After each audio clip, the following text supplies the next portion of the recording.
सर्व मंगल मांगल्य शिवे सर्वार्थ साधिके शरण्ये त्र्यंबके गौरी नारायणी नमोस्तुते। दीपज्योती मंगलाकारी भद्रकाली कपालिनी दुर्गा क्षमा शिवा दात्री नमस्तस्ये जगदंब जगदंब जगदंब। नवरात्र सुरू झालेलं आहे। 9 दिवसाचे उपास पण आपल्या सखींनी केलेले, सप्तशतीचे पाठ पण केलेले। पण बघा सखींनो, आपल्याबद्दल पण विचार करा, स्वतःबद्दल विचार करा। मी कोण आहे, कुठून आलेली आहे, किंवा मला काय हवं आहे। कधी आपण विचार केला का की मला कुठला नाश्ता आवडतो? माझ्यासाठी स्वतंत्र असा कधी मी नाश्ता बनवला? कधी मी मार्केटला गेली?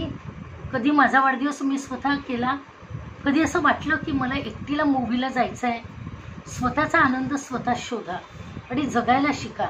बघा, आतापर्यंत खूप जगलो आहे आपण, खूप लोकांच्या अटी मान्य केल्या।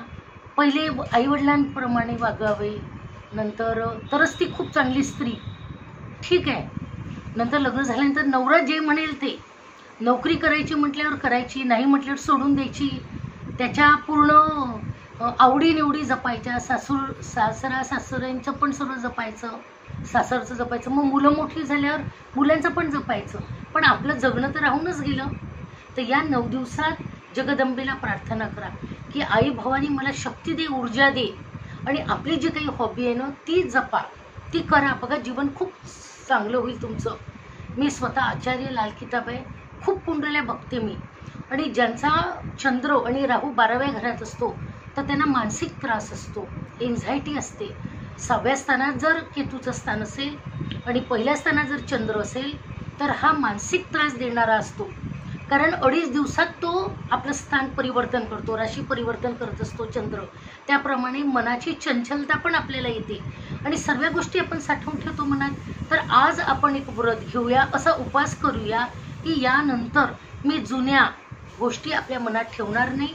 कुणी काय म्हटलं याच्यावर चिंतन न करता स्वतःला सॉरी म्हणा, नेहमी म्हणा की मी खूप भाग्यवान आहे। म्हणा तुम्ही माझ्यासोबत, मी खूप भाग्यवान आहे, मी खूप नशीबवान आहे, माझ्याजवळ पैसा वारंवार येतो, कुठून नाही कुठून येतो, पण मला पैशाची कधीच कमतरता पडत नाही। हे आई भवानी जगदंबे तुझा वरदहस्त माझ्यावर असू दे, माझ्या कुटुंबावर असू दे, आणि मला ऊर्जावान बनव। जर आपण ऊर्जावान राहिलो तरच आपण चांगले पदार्थ तयार करू शकतो, आणि झालेली सेवा मी जगदंबेच्या चरणी रुजू करते।